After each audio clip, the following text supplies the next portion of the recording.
اعوذ باللہ من الشیطان الرجیم، بسم اللہ الرحمن الرحیم۔ سورۃ البقرہ۔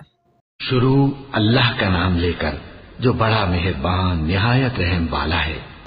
الف لام میم، یہ کتاب یعنی قرآن مجید، اس میں کچھ شک نہیں کہ اللہ کا کلام ہے، پرہیزگاروں کے لیے رہنما ہے، جو غیب پر ایمان لاتے اور آداب کے ساتھ نماز پڑھتے اور جو کچھ ہم نے ان کو عطا فرمایا ہے اس میں سے خرچ کرتے ہیں، اور جو کتاب اے پیغمبر تم پر نازل ہوئی اور جو کتابیں تم سے پہلے پیغمبروں پر نازل ہوئیں سب پر ایمان لاتے اور آخرت کا یقین رکھتے ہیں۔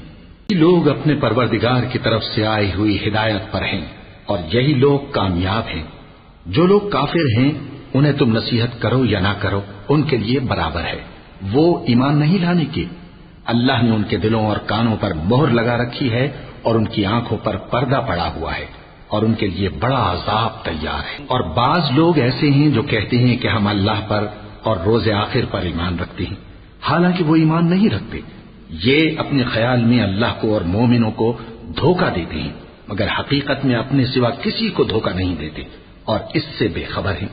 ان کے دلوں میں کفر کا مرض تھا، اللہ نے ان کا مرض اور زیادہ کر دیا اور ان کے جھوٹ بولنے کے سبب ان کو دکھ دینے والا عذاب ہوگا۔ اور جب ان سے کہا جاتا ہے کہ زمین میں فساد نہ ڈالو تو کہتے ہیں کہ ہم تو اصلاح کرنے والے ہیں۔ دیکھو یہ بلا شبہ مفسد ہیں لیکن خبر نہیں رکھتے۔ اور جب ان سے کہا جاتا ہے کہ جس طرح اور لوگ ایمان لے آئے تم بھی ایمان لے آؤ تو کہتے ہیں بھلا جس طرح بے وقوف ایمان لے آئے ہیں اسی طرح ہم بھی ایمان لے آئے۔ سن لو کہ یہی بے وقوف ہیں لیکن نہیں جانتے۔ لوگ جب مومنوں سے ملتے ہیں تو کہتے ہیں کہ ہم ایمان لے آئے ہیں، اور جب اپنے شیطانوں میں جاتے ہیں تو ان سے کہتے ہیں کہ ہم تمہارے ساتھ ہیں، اور مسلمانوں سے تو ہم ہنسی کیا کرتے ہیں۔ ان منافقوں سے اللہ ہنسی کرتا ہے اور انہیں مہلت دیا جاتا ہے کہ شرارت و سرکشی میں پڑے بہک رہے ہیں۔ یہ وہ لوگ ہیں جنہوں نے ہدایت چھوڑ کر گمراہی خریدی، تو نہ تو ان کی تجارت ہی نے کچھ نفع دیا اور نہ یہ ہدایت یاب ہی ہوئے۔ مثال اس شخص کی سی ہے جس نے شب تاریک میں آگ جلائی، جب آگ نے اس کے ارد گرد کی چیزیں روشن کی تو اللہ نے ان لوگوں کی روشنی زائل کر دی اور ان کو اندھیروں میں چھوڑ دیا کہ کچھ نہیں دیکھتے۔ یہ بہرے ہیں، گونگے ہیں، اندھے ہیں کہ کسی طرح سیدھے رستے کی طرف لوٹ ہی نہیں سکتے۔ ان کی مثال میں کسی ہے کہ آسمان سے برس رہا ہو اور اس میں اندھیرے پر اندھیرا چھا رہا ہو اور بادل گرج رہا ہو اور بجلی کوند رہی ہو تو یہ کڑک سے ڈر کر موت کے خوف سے کانوں میں انگلیاں دے لے۔ اور اللہ کافروں کو ہر طرف سے گھیرے ہوئے ہے، قریب ہے کہ بجلی کی چمک ان کی آنکھوں کی بصارت کو اچک لے جائے۔ جب بجلی چمکتی اور ان پر روشنی ڈالتی ہے تو اس میں چل پڑتے ہیں، اور جب اندھیرا ہو جاتا ہے تو کھڑے کے کھڑے رہ جاتے ہیں۔ اور اگر اللہ چاہتا تو ان کے کانوں کی سنوائی اور آنکھوں کی بینائی دونوں کو زائل کر دیتا۔ بلا شبہ اللہ ہر چیز پر قادر ہے۔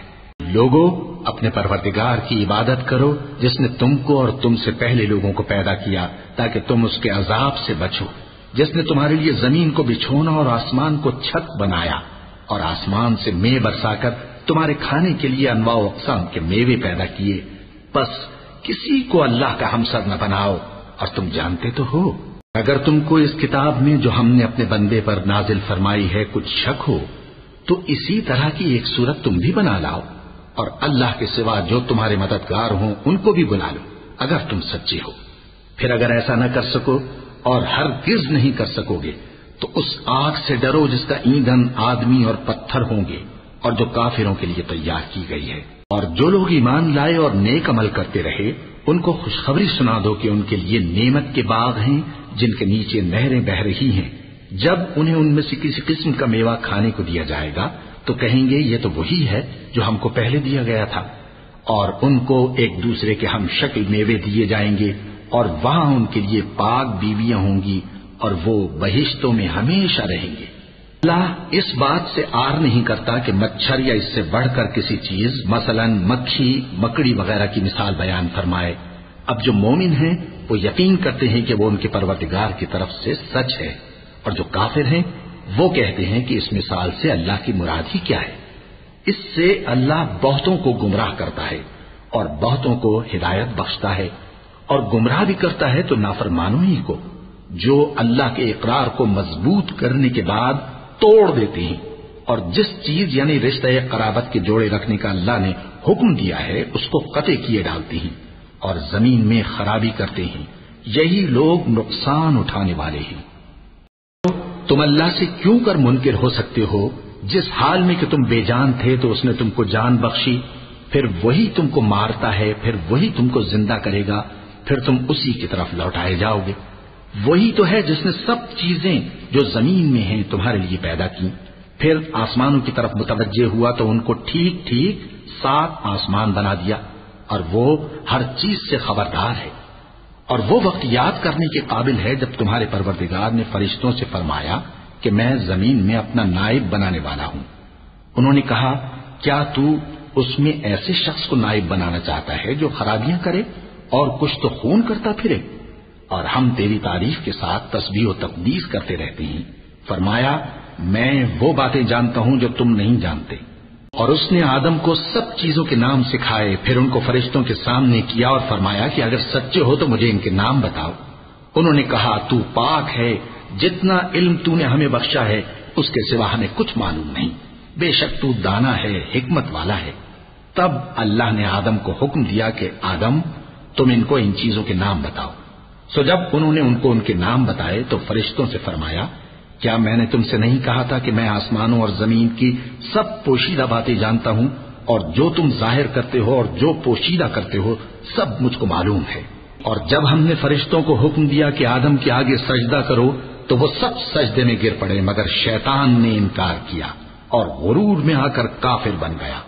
اور ہم نے کہا کہ اے آدم، تم اور تمہاری بیوی بہشت میں رہو اور جہاں سے چاہو بے روک ٹوک کھاؤ پیو، لیکن اس درخت کے پاس نہ جانا، نہیں تو ظالموں میں ہو جاؤ گے۔ پھر شیطان نے دونوں کو اس درخت کے بارے میں پھسلا دیا اور جس عیش و نشاط میں تھے اس سے ان کو نکلوا دیا۔ تب ہم نے حکم دیا کہ بہشت بری سے چلے جاؤ، تم ایک دوسرے کے دشمن ہو، اور تمہارے لیے زمین میں ایک وقت تک ٹھکانہ اور معاش مقرر کر دیا گیا ہے۔ پھر آدم نے اپنے پروردگار سے کچھ کلمات سیکھے اور معافی مانگی تو اس نے ان کا قصور معاف کر دیا۔ بے شک وہ معاف کرنے والا ہے، بڑا مہربان ہے۔ ہم نے فرمایا کہ تم سب یہاں سے اتر جاؤ، جب تمہارے پاس میری طرف سے ہدایت پہنچے تو اس کی پیروی کرنا، کہ جنہوں نے میری ہدایت کی پیروی کی ان کو نہ کچھ خوف ہوگا اور نہ وہ غمناک ہوں گے، اور جنہوں نے اس کو قبول نہ کیا اور ہماری آیتوں کو جھٹلایا وہ دوزخ میں جانے والے ہیں اور وہ ہمیشہ اس میں رہیں گے۔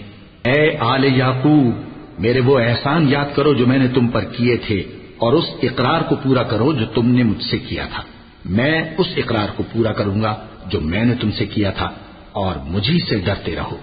اور جو کتاب میں نے اپنے رسول محمد صلی اللہ علیہ وآلہ وسلم پر نازل کی ہے، جو تمہاری کتاب یعنی تورات کو سچا کہتی ہے، اس پر ایمان لاؤ اور اس سے منکر اول نہ بنو، اور میری آیتوں میں تحریف کر کے ان کے بدلے تھوڑی سی قیمت یعنی دنیاوی منفعت نہ حاصل کرو، اور مجھی سے خوف رکھو، اور حق کو باطل کے ساتھ نہ ملاؤ، اور سچی بات کو جان بوجھ کر نہ چھپاؤ، اور نماز پڑھا کرو اور زکات دیا کرو، اور اللہ کے آگے جھکنے والوں کے ساتھ جھکا کرو۔ یہ کیا عقل کی بات ہے کہ تم لوگوں کو نیکی کرنے کو کہتے ہو اور اپنے تئیں فراموش کیے دیتے ہو، حالانکہ تم اللہ کی کتاب بھی پڑھتے ہو؟ کیا تم سمجھتے نہیں؟ اور رنج و تکلیف میں صبر اور نماز سے مدد لیا کرو، اور بے شک نماز گراں ہے مگر ان لوگوں پر گراں نہیں جو عجز کرنے والے ہیں، جو یقین کیے ہوئے ہیں کہ وہ اپنے پروردگار سے ملنے والے ہیں اور اس کی طرف لوٹ کر جانے والے ہیں۔ اے یعقوب کی اولاد، میرے وہ احسان یاد کرو جو میں نے تم پر کیے تھے، اور یہ کہ میں نے تم کو جہان کے لوگوں پر فضیلت بخشی تھی۔ اور اس دن سے ڈرو جب کوئی کسی کے کچھ بھی کام نہ آئے، اور نہ کسی کی سفارش منظور کی جائے، اور نہ کسی سے کسی طرح کا بدلہ قبول کیا جائے، اور نہ لوگ کسی اور طرح مدد حاصل کر سکیں۔ اور ہمارے ان احسانات کو یاد کرو جب ہم نے تم کو قوم فرعون سے نجات بخشی۔ وہ لوگ تم کو بڑا دکھ دیتے تھے، تمہارے بیٹوں کو تو قتل کر ڈالتے تھے اور بیٹیوں کو زندہ رہنے دیتے تھے، اور اس میں تمہارے پروردگار کی طرف سے بڑی سخت آزمائش تھی۔ اور جب ہم نے تمہارے لیے سمندر کو پھاڑ دیا، پھر تم کو تو نجات دی اور فرعون کی قوم کو غرق کر دیا، اور تم دیکھ رہے تھے۔ اور جب ہم نے موسیٰ سے 40 رات کا وعدہ کیا تو تم نے ان کے پیچھے بچڑے کو معبود مقرر کر لیا اور تم ظلم کر رہے تھے. پھر اس کے بعد ہم نے تم کو معاف کر دیا تاکہ تم شکر کرو. اور جب ہم نے موسیٰ کو کتاب اور معجزے عنایت کیے تاکہ تم ہدایت حاصل کرو. اور جب موسیٰ نے اپنی قوم کے لوگوں سے کہا کہ بھائیو، تم نے بچڑے کو معبود ٹھہرانے میں اپنی جانوں پر ظلم کیا ہے، تو اپنے پیدا کرنے والے کے آگے توبہ کرو، پھر اپنوں کو قتل کرو، تمہارے خالق کے نزدیک تمہارے حق میں یہی بہتر ہے.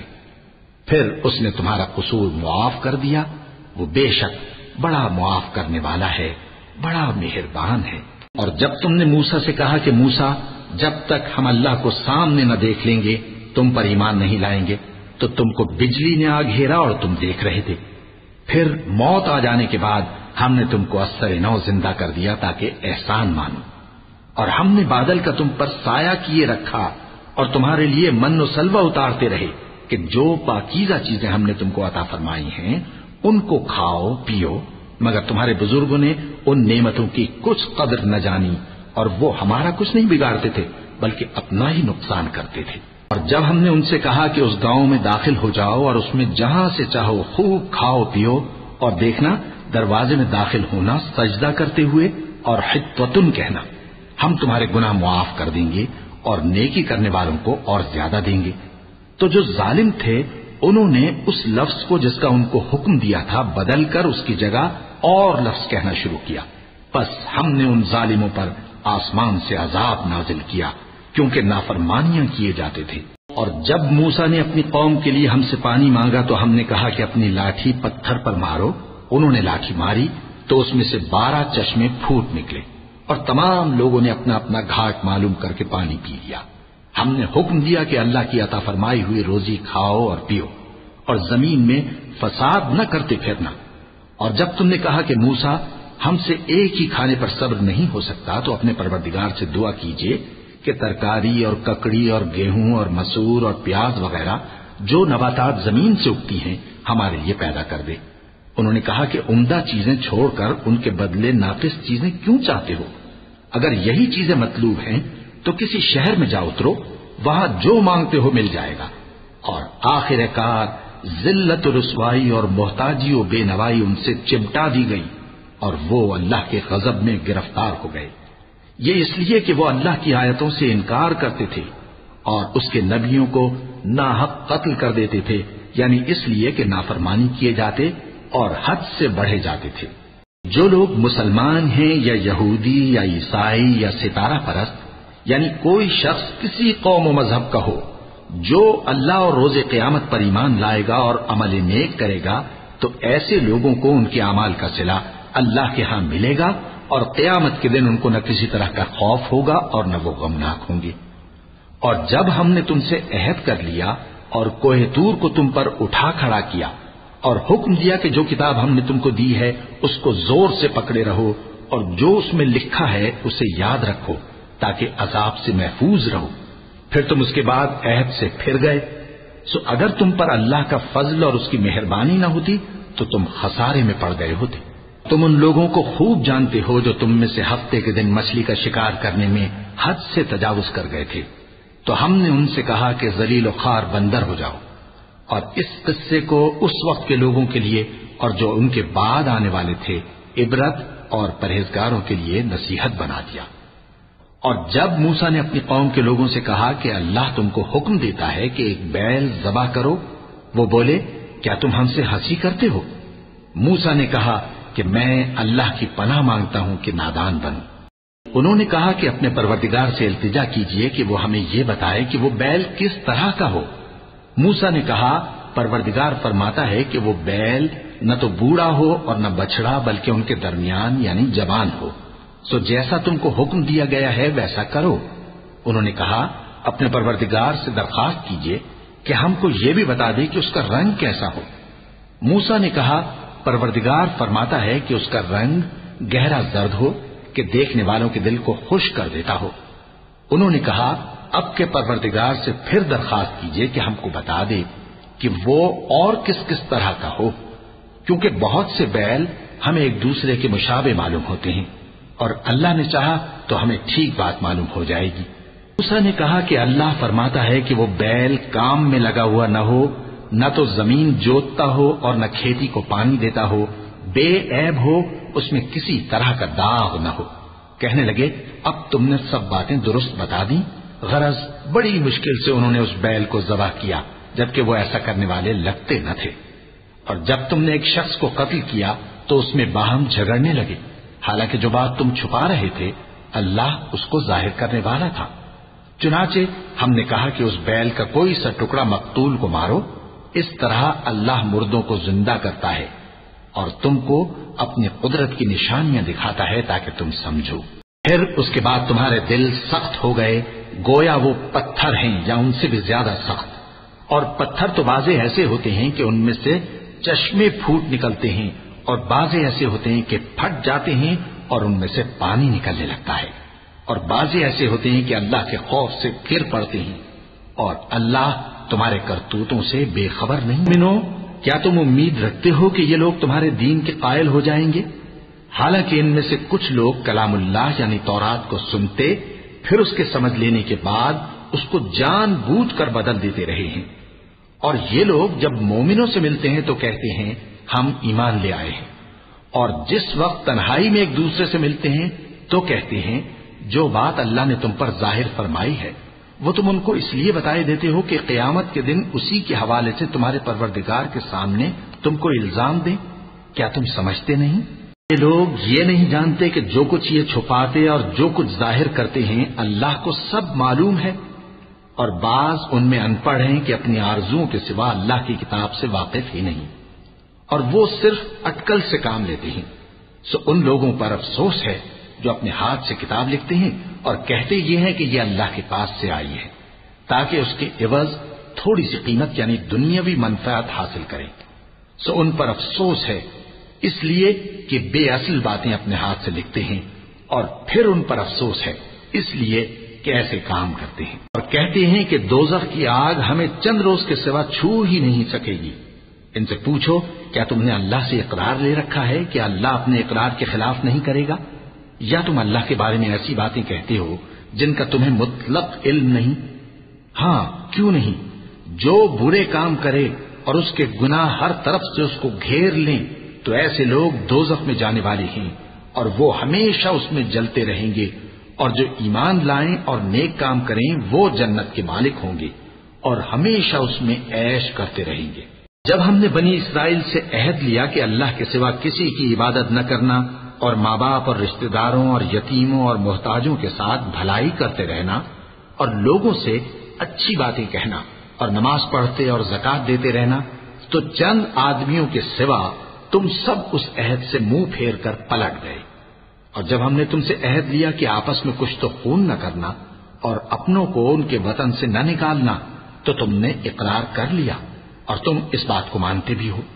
پھر تم وہی ہو کہ اپنوں کو قتل بھی کر دیتے ہو اور اپنے میں سے بعض لوگوں پر گناہ اور ظلم سے چڑھائی کر کے انہیں وطن سے نکال بھی دیتے ہو، اور اگر وہ تمہارے پاس قید ہو کر آئیں تو بدلہ دے کر ان کو چھڑا بھی لیتے ہو، حالانکہ ان کا نکال دینا ہی تم پر حرام تھا۔ یہ کیا بات ہے کہ تم کتاب اللہ کے بعض احکام کو تو مانتے ہو اور بعض سے انکار کیے دیتے ہو؟ تو جو تم میں سے ایسی حرکت کریں ان کی سزا اس کے سوا اور کیا ہو سکتی ہے کہ دنیا کی زندگی میں تو رسوائی ہو اور قیامت کے دن سخت سے سخت عذاب میں ڈال دیے جائیں، اور جو کام تم کرتے ہو اللہ ان سے غافل نہیں۔ یہ وہ لوگ ہیں جنہوں نے آخرت کے بدلے دنیا کی زندگی خریدی، سو نہ تو ان سے عذاب ہی ہلکا کیا جائے گا اور نہ ان کو اور طرح کی مدد ملے گی۔ اور ہم نے موسیٰ کو کتاب عنایت کی اور ان کے پیچھے یکے بعد دیگرے پیغمبر بھیجتے رہے، اور عیسیٰ ابن مریم کو کھلے نشانات بخشے اور روح القدس یعنی جبرائیل سے ان کو مدد دی۔ تو کیا ایسا ہے کہ جب کوئی پیغمبر تمہارے پاس ایسی باتیں لے کر آئے جن کو تمہارا جی نہیں چاہتا تھا تو تم سرکش ہو جاتے رہے اور ایک گروہ انبیاء کو تو جھٹلاتے رہے اور ایک گروہ کو قتل کرتے رہے، اور کہتے ہیں ہمارے دلوں پر پردے ہیں؟ نہیں، بلکہ اللہ نے ان کے کفر کے سبب ان پر لعنت کر رکھی ہے، بس یہ تھوڑے ہی پر ایمان لاتے ہیں۔ اور جب اللہ کے ہاتھ سے ان کے پاس کتاب آئی جو ان کی آسمانی کتاب کی بھی تصدیق کرتی ہے اور وہ پہلے ہمیشہ کافروں پر فتح مانگا کرتے تھے، پھر جس چیز کو وہ خوب پہچانتے تھے جب ان کے پاس آ پہنچی تو اس سے منکر ہو گئے۔ پس کافروں پر اللہ کی لعنت۔ جس چیز کے بدلے انہوں نے اپنے تئیں بیچ ڈالا وہ بہت بری ہے، یعنی اس جلن سے کہ اللہ اپنے بندوں میں سے جس پر چاہتا ہے اپنی مہربانی سے نازل فرماتا ہے۔ اللہ کی نازل کی ہوئی کتاب سے کفر کرنے لگے تو وہ اس کے غضب بالائے غضب میں مبتلا ہو گئے، اور کافروں کے لیے ذلیل کرنے والا عذاب ہے۔ جب ان سے کہا جاتا ہے کہ جو کتاب اللہ نے اب نازل فرمائی ہے اس کو مانو، تو کہتے ہیں کہ جو کتاب ہم پر پہلے نازل ہو چکی ہے ہم تو اسی کو مانتے ہیں، یعنی یہ اس کے سوا اور کتاب کو نہیں مانتے، حالانکہ وہ سراسر سچی ہے اور جو ان کی آسمانی کتاب ہے اس کی بھی تصدیق کرتی ہے۔ ان سے کہہ دو کہ اگر تم صاحب ایمان ہوتے تو اللہ کے پیغمبروں کو پہلے ہی کیوں قتل کیا کرتے تھے؟ اور موسیٰ تمہارے پاس کھلے ہوئے معجزات لے کر آئے، پھر تم ان کے کوہ طور پر جانے کے بعد بچڑے کو معبود بنا بیٹھے، اور تم اپنے ہی حق میں ظلم کرتے تھے۔ اور جب ہم نے تم لوگوں سے پختہ عہد لیا اور کوہ طور کو تم پر اٹھا کھڑا کیا اور حکم دیا کہ جو کتاب ہم نے تم کو دی ہے اس کو زور سے پکڑو اور جو تمہیں حکم ہوتا ہے اس کو سنو، تو وہ جو تمہارے بڑے تھے کہنے لگے کہ ہم نے سن تو لیا لیکن مانتے نہیں، اور ان کے کفر کے سبب بچڑا گویا ان کے دلوں میں رچ گیا تھا۔ اے پیغمبر ان سے کہہ دو کہ اگر تم مومن ہو تو تمہارا ایمان تم کو بری بات بتاتا ہے۔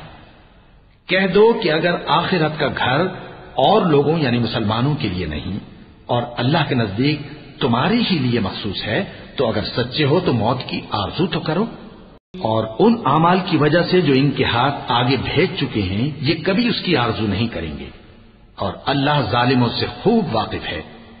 اور ان کو تم اور لوگوں سے زیادہ زندگی کے حریص دیکھو گے، یہاں تک کہ مشرکوں سے بھی بڑھ کر۔ ان میں سے ہر ایک یہی خواہش کرتا ہے کہ کاش وہ 1000 برس جیتا رہے، مگر اتنی لمبی عمر اس کو مل بھی جائے تو اسے عذاب سے تو نہیں چھڑا سکتی، اور جو کام یہ کرتے ہیں اللہ ان کو دیکھ رہا ہے۔ کہہ دو کہ جو شخص جبرائیل کا دشمن ہو اس کو غصے میں مر جانا چاہیے، کیونکہ اس نے تو یہ کتاب اللہ کے حکم سے تمہارے دل پر نازل کی ہے جو پہلی کتابوں کی تصدیق کرتی ہے اور ایمان والوں کے لیے ہدایت اور بشارت ہے۔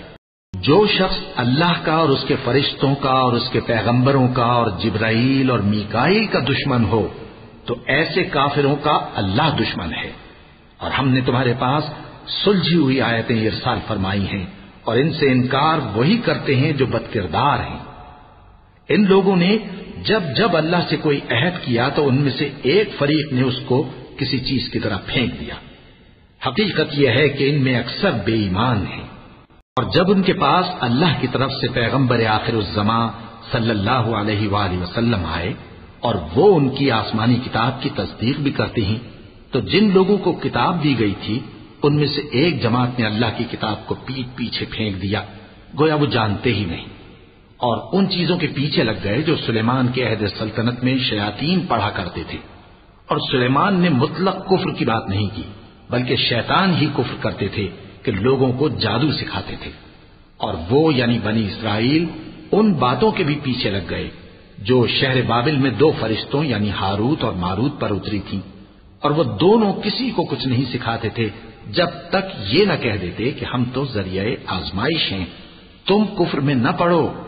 غرض لوگ ان سے وہ چیز سیکھتے جس سے میاں بیوی میں جدائی ڈال دیں، اور اللہ کے حکم کے سوا وہ اس چیز سے کسی کا کچھ بھی نہیں بگاڑ سکتے تھے، اور کچھ ایسے منتر سیکھتے جو ان کو نقصان ہی پہنچاتے اور فائدہ کچھ نہ دیتے، اور وہ جانتے تھے کہ جو شخص ایسی چیزوں یعنی سحر اور منتر وغیرہ کا خریدار ہوگا اس کا آخرت میں کچھ حصہ نہیں، اور جس چیز کے عوض انہوں نے اپنی جانوں کو بیچ ڈالا وہ بری تھی، کیا اچھا ہوتا جو وہ اس بات کو جانتے، اور اگر وہ ایمان لاتے اور پرہیزگاری کرتے تو اللہ کے ہاں سے بہت اچھا صلہ ملتا، کیا اچھا ہوتا جو وہ اس سے واقف ہوتے۔ اے اہل ایمان، گفتگو کے وقت پیغمبر صلی اللہ علیہ وآلہ وسلم سے رائنا نہ کہا کرو، انظرنا کہا کرو، اور خوب سن رکھو، اور کافروں کے لیے دکھ دینے والا عذاب ہے۔ جو لوگ کافر ہیں اہل کتاب یا مشرک وہ اس بات کو پسند نہیں کرتے کہ تم لوگوں پر تمہارے پروردگار کی طرف سے خیر و برکت نازل ہو، اور اللہ تو جس کو چاہتا ہے اپنی رحمت کے ساتھ خاص کر لیتا ہے، اور اللہ بڑے فضل کا مالک ہے۔ ہم جس آیت کو منسوخ کر دیتے یا اسے فراموش کرا دیتے ہیں تو اس سے بہتر یا ویسی ہی اور آیت بھیج دیتی ہیں۔ کیا تم نہیں جانتے کہ اللہ ہر بات پر قادر ہے؟ کیا تمہیں معلوم نہیں کہ آسمانوں اور زمین کی سلطنت اللہ ہی کی ہے، اور اللہ کے سوا تمہارا کوئی دوست اور مددگار نہیں؟ مسلمانوں، کیا تم یہ چاہتے ہو کہ اپنے پیغمبر صلی اللہ علیہ وآلہ وسلم سے اسی طرح کے سوال کرو جس طرح کے سوال پہلے موسیٰ سے کیے گئے تھے؟ اور جس شخص نے ایمان چھوڑ کر اس کے بدلے کفر لیا تو یقیناً وہ سیدھے رستے سے بھٹک گیا۔ بہت سے اہل کتاب اپنے دل کی جلن سے یہ چاہتے ہیں کہ ایمان لا چکنے کے بعد تم کو پھر کافر بنا دیں، حالانکہ ان پر حق ظاہر ہو چکا ہے۔ تو تم معاف کر دو اور درگزر کرو یہاں تک کہ اللہ اپنا دوسرا حکم بھیجے۔ بے شک اللہ ہر بات پر قادر ہے۔ اور نماز ادا کرتے رہو اور زکوٰۃ دیتے رہو، اور جو بھلائی اپنے لیے آگے بھیج رکھو گے اس کو اللہ کے ہاں پالو گے۔ کچھ شک نہیں کہ اللہ تمہارے سب کاموں کو دیکھ رہا ہے۔ اور یہودی اور عیسائی کہتے ہیں کہ یہودیوں اور عیسائیوں کے سوا کوئی بہشت میں نہیں جانے گا۔ یہ ان لوگوں کے خیالات باطل ہیں۔ اے پیغمبر، ان سے کہہ دو کہ اگر سچے ہو تو دلیل پیش کرو۔ ہاں، کیوں نہیں؟ جو شخص اللہ کے آگے گردن جھکا دے یعنی ایمان لے آئے اور وہ نیکوکار بھی ہو تو اس کا صلہ اس کے پروردگار کے پاس ہے، اور ایسے لوگوں کو قیامت کے دن نہ کسی طرح کا خوف ہوگا اور نہ وہ غمناک ہوں گے۔ اور یہودی کہتے ہیں کہ عیسائی رستے پر نہیں، اور عیسائی کہتے ہیں کہ یہودی رستے پر نہیں، حالانکہ وہ کتاب الہی پڑھتے ہیں۔ اسی طرح بالکل انہی کسی بات وہ لوگ کہتے ہیں جو کچھ نہیں جانتے یعنی مشرک۔ تو جس بات میں یہ لوگ اختلاف کر رہے ہیں اللہ قیامت کے دن اس کا ان میں فیصلہ کر دے گا۔ اور اس سے بڑھ کر ظالم کون جو اللہ کی مسجدوں میں اللہ کے نام کا ذکر کیے جانے کو منع کرے اور ان کی ویرانی کے لیے کوشش کرے۔ ان لوگوں کو کچھ حق نہیں کہ ان مسجدوں میں داخل ہوں مگر ڈرتے ہوئے۔ ان کے لیے دنیا میں رسوائی ہے اور آخرت میں بڑا عذاب۔ اور مشرق اور مغرب سب اللہ ہی کا ہے، تو جدھر بھی تم رخ کرو ادھر ہی اللہ کی ذات ہے۔ بے شک اللہ صاحب وسعت ہے، باخبر ہے۔ اور یہ لوگ اس بات کے قائل ہیں کہ اللہ اولاد رکھتا ہے۔ نہیں، وہ پاک ہے، بلکہ جو کچھ آسمانوں اور زمین میں ہے سب اسی کا ہے اور سب اس کے فرما بردار ہیں۔ وہی آسمانوں اور زمین کا پیدا کرنے والا ہے، اور جب کوئی کام کرنا چاہتا ہے تو اس کو ارشاد فرما دیتا ہے کہ ہو جا، تو وہ ہو جاتا ہے۔ اور جو لوگ کچھ نہیں جانتے یعنی مشرک، وہ کہتے ہیں کہ اللہ ہم سے کلام کیوں نہیں کرتا یا ہمارے پاس کوئی نشانی کیوں نہیں آتی۔ اسی طرح جو لوگ ان سے پہلے تھے وہ بھی انہی کسی باتیں کیا کرتے تھے۔ ان لوگوں کے دل آپس میں ملتے جلتے ہیں۔ جو لوگ صاحب یقین ہیں ان کے سمجھانے کے لیے ہم نے نشانیاں بیان کر دی ہیں۔ اے پیغمبر، ہم نے تم کو سچائی کے ساتھ خوشخبری سنانے والا اور ڈرانے والا بنا کر بھیجا ہے، اور اہل دوزخ کے بارے میں تم سے کچھ پرسش نہیں ہوگی، اور تم سے نہ تو یہودی کبھی خوش ہوں گے اور نہ عیسائی، یہاں تک کہ ان کے مذہب کی پیروی اختیار کر لو۔ ان سے کہہ دو کہ اللہ کی ہدایت یعنی دین اسلام ہی ہدایت ہے، اور اے پیغمبر اگر تم اپنے پاس علم یعنی وحی الہی کے آ جانے پر بھی ان کی خواہشوں پر چلو گے تو تم کو اللہ کی پکڑ سے بچانے والا نہ کوئی دوست ہوگا نہ کوئی مددگار۔ جن لوگوں کو ہم نے کتاب عنایت کی ہے وہ اس کو ایسا پڑھتے ہیں جیسا اس کے پڑھنے کا حق ہے، یہی لوگ اس پر ایمان رکھتے ہیں، اور جو اس کو نہیں مانتے وہی خسارہ پانے والے ہیں۔ اے بنی اسرائیل، میرے وہ احسان یاد کرو جو میں نے تم پر کیے، اور یہ کہ میں نے تم کو اہل عالم پر فضیلت بخشی، اور اس دن سے ڈرو جب کوئی شخص کسی شخص کے کچھ کام نہ آئے اور نہ اس سے بدلہ قبول کیا جائے اور نہ اس کو کسی کی سفارش کچھ فائدہ دے اور نہ لوگوں کو کسی اور طرح کی مدد مل سکے۔ اور جب ابراہیم کی اس کے پروردگار نے چند باتوں میں آزمائش کی تو وہ ان میں پورے اترے. فرمایا کہ میں تم کو لوگوں کا پیشوا بناؤں گا. انہوں نے کہا کہ پروردگار میری اولاد میں سے بھی پیشوا بنائیو. فرمایا کہ میرا قول و قرار ظالموں کے لیے نہیں ہوا کرتا. اور جب ہم نے خانہ کعبہ کو لوگوں کے لیے جمع ہونے اور امن پانے کی جگہ مقرر کیا اور حکم دیا کہ جس مقام پر ابراہیم کھڑے ہوتے تھے اس کو نماز کی جگہ بنا لو، اور ابراہیم اور اسماعیل کو حکم بھیجا کہ طواف کرنے والوں اور اعتکاف کرنے والوں اور رکوع کرنے والوں اور سجدہ کرنے والوں کے لیے میرے گھر کو پاک صاف رکھا کرو. اور جب ابراہیم نے دعا کی کہ اے پروردگار اس جگہ کو امن کا شہر بنا اور اس کے رہنے والوں میں سے جو اللہ پر اور روز آخر پر ایمان لائیں ان کے کھانے کو میوے عطا فرما، تو اللہ نے فرمایا کہ جو کافر ہوگا میں اس کو بھی کچھ مدت تک سامان زندگی دوں گا، مگر پھر اس کو عذاب دوزخ کے بھگتنے کے لیے مجبور کر دوں گا، اور وہ بری جگہ ہے.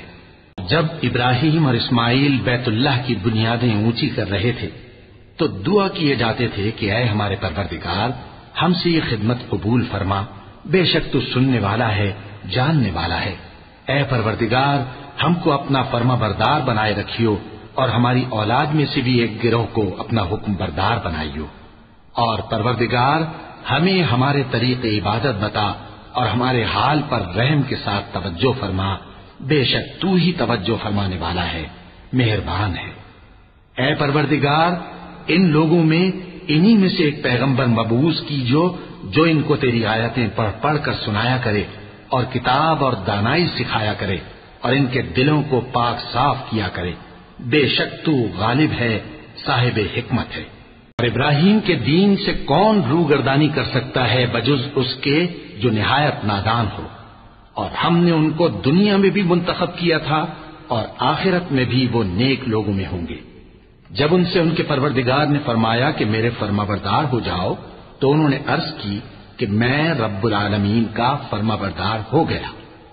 اور ابراہیم نے اپنے بیٹوں کو اسی بات کی وصیت کی، اور یعقوب نے بھی اپنے فرزندوں سے یہی کہا کہ اے میرے بیٹو اللہ نے تمہارے لیے یہی دین پسند فرمایا ہے تو مرنا تو مسلمان ہی مرنا. جس وقت یعقوب وفات پانے لگے تو کیا تم اس وقت موجود تھے جب انہوں نے اپنے بیٹوں سے پوچھا کہ میرے بعد تم کس کی عبادت کرو گے؟ تو انہوں نے کہا کہ آپ کے معبود اور آپ کے باپ دادا ابراہیم اور اسماعیل اور اسحاق کے معبود کی عبادت کریں گے، جو معبود یکتا ہے اور ہم اسی کے حکم بردار ہیں. یہ جماعت گزر چکی، ان کو ان کے اعمال کا بدلہ ملے گا اور تم کو تمہارے اعمال کا، اور جو عمل وہ کرتے تھے ان کی پرسش تم سے نہیں ہوگی. اور یہودی اور عیسائی کہتے ہیں کہ یہودی یا عیسائی ہو جاؤ تو سیدھے رستے لگ جاؤ گے. اے پیغمبر ان سے کہہ دو نہیں، بلکہ ہم دین ابراہیم اختیار کیے ہوئے ہیں جو ایک اللہ کے ہو رہے تھے اور مشرکوں میں سے نہ تھے. مسلمانوں کہو کہ ہم اللہ پر ایمان لائے اور جو کتاب ہم پر اتری اس پر، اور جو صحیفے ابراہیم اور اسماعیل اور اسحاق اور یعقوب اور ان کی اولاد پر نازل ہوئے ان پر، اور جو کتابیں موسیٰ اور عیسیٰ کو عطا ہوئی ان پر، اور جو دوسرے پیغمبروں کو ان کے پروردگار کی طرف سے ملی ان پر، سب پر ایمان لائے. ہم ان پیغمبروں میں سے کسی میں کچھ فرق نہیں کرتے اور ہم اسی معبود واحد کے فرما بردار ہیں. پھر اگر یہ لوگ بھی اسی طرح ایمان لے آئیں جس طرح تم ایمان لے آئے ہو تو ہدایت یاب ہو جائیں، اور اگر منہ پھیر لیں اور نہ مانے تو وہ تمہارے مخالف ہیں، اور ان کے مقابلے میں تمہیں اللہ کافی ہے، اور وہ سننے والا ہے جاننے والا ہے. کہہ دو کہ ہم نے اللہ کا رنگ اختیار کر لیا ہے، اور اللہ سے بہتر رنگ کس کا ہو سکتا ہے، اور ہم اسی کی عبادت کرنے والے ہیں. ان سے کہو کیا تم اللہ کے بارے میں ہم سے جھگڑتے ہو، حالانکہ وہی ہمارا اور تمہارا پروردگار ہے، اور ہم کو ہمارے اعمال کا بدلہ ملے گا اور تم کو تمہارے اعمال کا، اور ہم خاص اسی کی عبادت کرنے والے ہیں. اے یہود و نصارا کیا تم اس بات کے قائل ہو کہ ابراہیم اور اسماعیل اور اسحاق اور یعقوب اور ان کی اولاد یہودی یا عیسائی تھے؟ اے پیغمبر ان سے کہو کہ بھلا تم زیادہ جانتے ہو یا اللہ؟ اور اس سے بڑھ کر ظالم کون جو اللہ کی شہادت کو جو اس کے پاس کتاب میں موجود ہے چھپائے؟ اور جو کچھ تم لوگ کر رہے ہو اللہ اس سے غافل نہیں۔ یہ انبیاء کی جماعت گزر چکی، ان کو وہ ملے گا جو انہوں نے کیا، اور تم کو وہ جو تم نے کیا، اور جو عمل وہ کرتے تھے ان کی پرسش تم سے نہیں ہوگی۔ احمق لوگ کہیں گے کہ مسلمان جس قبلے پر پہلے سے چلے آتے تھے اب اس سے کیوں منہ پھیر بیٹھے؟ تم کہہ دو کہ مشرق اور مغرب سب اللہ ہی کا ہے، وہ جس کو چاہتا ہے سیدھے رستے پر چلاتا ہے، اور اسی طرح ہم نے تم کو امت معتدل بنایا ہے تاکہ تم لوگوں پر گواہ بنو، اور پیغمبر آخر الزمان صلی اللہ علیہ وآلہ وسلم تم پر گواہ بنے۔ اور جس قبلے پر تم پہلے تھے اس کو ہم نے اس لیے مقرر کیا تھا کہ معلوم کریں کہ کون ہمارے پیغمبر کا تابع رہتا ہے اور کون الٹے پاؤں پھر جاتا ہے۔ اور یہ بات یعنی تحویل قبلہ لوگوں کو گراں معلوم ہوئی، مگر جن کو اللہ نے ہدایت بخشی ہے وہ اسے گراں نہیں سمجھتے، اور اللہ ایسا نہیں کہ تمہارے ایمان کو یوں ہی ضائع کر دے۔ اللہ تو لوگوں پر بڑا مہربان ہے، صاحب رحمت ہے۔ اے پیغمبر صلی اللہ علیہ وآلہ وسلم، ہم تمہارا آسمان کی طرف منہ اٹھانا دیکھ رہے ہیں، سو ہم تم کو اسی قبلے کی طرف جس کو تم پسند کرتے ہو منہ کرنے کا حکم دیں گے، تو اپنا منہ مسجد حرام یعنی خانہ کعبہ کی طرف پھیر لو، اور تم لوگ جہاں ہوا کرو نماز پڑھنے کے وقت اسی مسجد کی طرف منہ کر لیا کرو۔ اور جن لوگوں کو کتاب دی گئی ہے وہ خوب جانتے ہیں کہ یہ نیا قبلہ ان کے پروردگار کی طرف سے حق ہے، اور جو کام یہ لوگ کرتے ہیں اللہ ان سے بے خبر نہیں۔ اور اگر تم ان اہل کتاب کے پاس تمام نشانیاں بھی لے کر آؤ تو بھی یہ تمہارے قبلے کی پیروی نہ کریں، اور تم بھی ان کے قبلے کی پیروی کرنے والے نہیں ہو، اور ان میں سے بھی بعض کے قبلے کے پیرو نہیں۔ اور اگر تم باوجود اس کے کہ تمہارے پاس علم یعنی اللہ کا حکم آ چکا ہے ان کی خواہشوں کے پیچھے چلو گے تو ظالموں میں ہو جاؤ گے۔ جن لوگوں کو ہم نے کتاب دی ہے وہ ان پیغمبر آخر الزمان صلی اللہ علیہ وآلہ وسلم کو اس طرح پہچانتے ہیں جس طرح اپنے بیٹوں کو پہچانا کرتے ہیں، مگر ایک فریق ان میں سے سچی بات کو جان بوجھ کر چھپا رہا ہے۔ اے پیغمبر صلی اللہ علیہ وآلہ وسلم، یہ نیا قبلہ تمہارے پروردگار کی طرف سے حق ہے، تو تم ہرگز شک کرنے والوں میں نہ ہونا، اور ہر ایک شخص کے لیے ایک سمت مقرر ہے جدھر وہ عبادت کے وقت منہ کیا کرتا ہے، تو تم نیکیوں میں سبقت حاصل کرو۔ تم جہاں ہوگے اللہ تم سب کو جمع کرے گا، بے شک اللہ ہر چیز پر قادر ہے۔ تو تم جہاں سے نکلو نماز میں اپنا منہ مسجد حرام کی طرف کر لیا کرو، بے شبہ یہ تمہارے پروردگار کی طرف سے حق ہے، اور تم لوگ جو کچھ کرتے ہو اللہ اس سے بے خبر نہیں۔ اور تم جہاں سے نکلو مسجد حرام کی طرف منہ کر کے نماز پڑھا کرو، اور مسلمانوں تم جہاں ہوا کرو اسی مسجد کی طرف رخ کیا کرو۔ یہ تاکید اس لیے کی گئی ہے کہ لوگ تم کو کسی طرح کا الزام نہ دے سکیں، مگر ان میں سے جو ظالم ہیں وہ الزام دیں تو دیں، سو ان سے مت ڈرنا اور مجھی سے ڈرتے رہنا، اور یہ بھی مقصود ہے کہ میں تم کو اپنی تمام نعمتیں بخشوں، اور یہ بھی کہ تم راہ راست پر چلو۔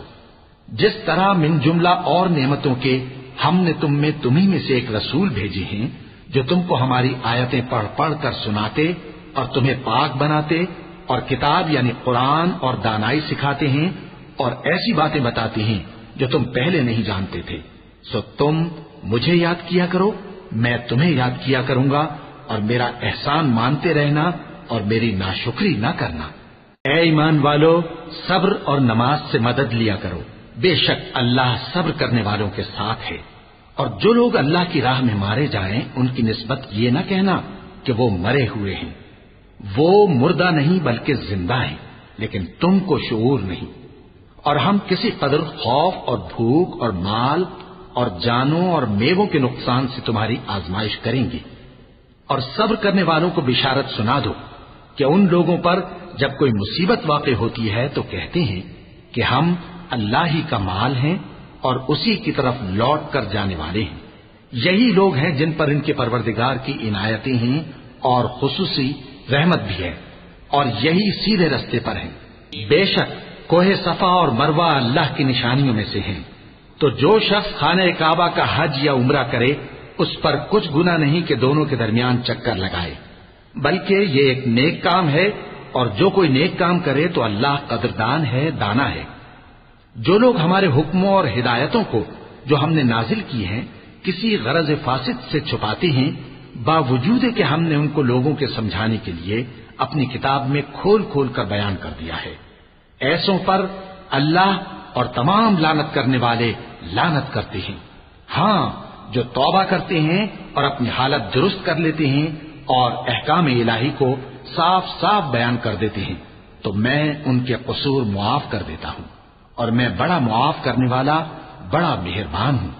جو لوگ کافر ہوئے اور کافر ہی مرے، ایسوں پر اللہ کی اور فرشتوں کی اور انسانوں کی سب کی لعنت، وہ ہمیشہ اسی لعنت میں گرفتار رہیں گے، ان سے نہ تو عذاب ہلکا ہی کیا جائے گا اور نہ انہیں کچھ مہلت ملے گی۔ اور لوگوں، تمہارا معبود ایک ہی معبود ہے، اس بڑے مہربان اور رحم والے کے سوا کوئی عبادت کے لائق نہیں۔ بے شک آسمانوں اور زمین کے پیدا کرنے میں اور رات اور دن کے ایک دوسرے کے پیچھے آنے جانے میں اور کشتیوں اور جہازوں میں جو سمندر میں لوگوں کے فائدے کے لیے رواں ہیں، اور میں جس کو اللہ آسمان سے برساتا اور اس سے زمین کو اس کے مردہ ہو جانے کے بعد زندہ یعنی خشک ہو جانے کے بعد سرسبز کر دیتا ہے، اور زمین پر ہر قسم کے جانور پھیلانے میں اور ہوائوں کے چلانے میں اور بادلوں میں جو آسمان اور زمین کے درمیان گھرے رہتے ہیں، عقل مندوں کے لیے اللہ کی قدرت کی نشانیاں ہیں۔ بعض لوگ ایسے ہیں جو غیر اللہ کو اللہ کا شریک بناتے اور ان سے اللہ کی سی محبت کرتے ہیں، لیکن جو ایمان والے ہیں وہ تو اللہ ہی کے سب سے زیادہ دوستدار ہیں۔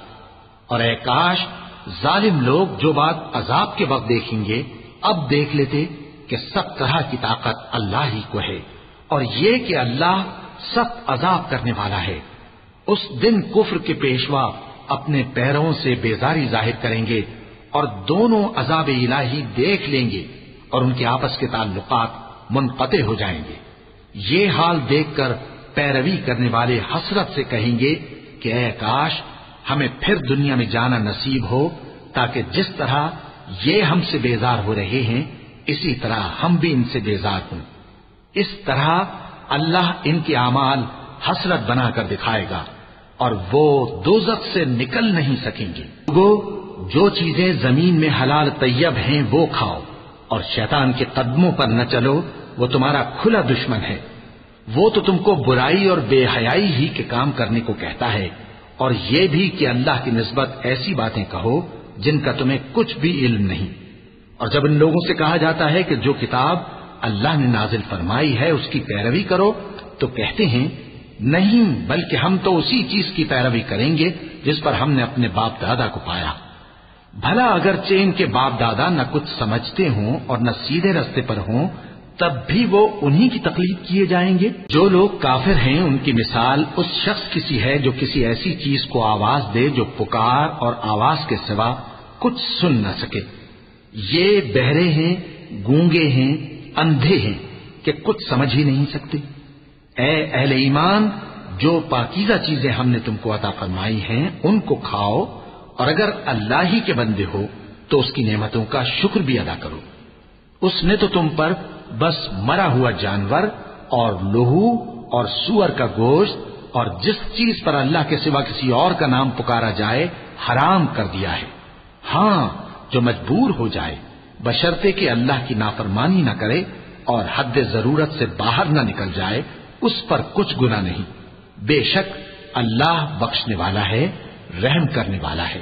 جو لوگ اللہ کی کتاب سے ان آیتوں اور ہدایتوں کو جو اس نے نازل فرمائی ہیں چھپاتے اور ان کے بدلے تھوڑی سی قیمت یعنی دنیاوی منفعت حاصل کرتے ہیں، وہ اپنے پیٹوں میں محض آگ بھرتے ہیں۔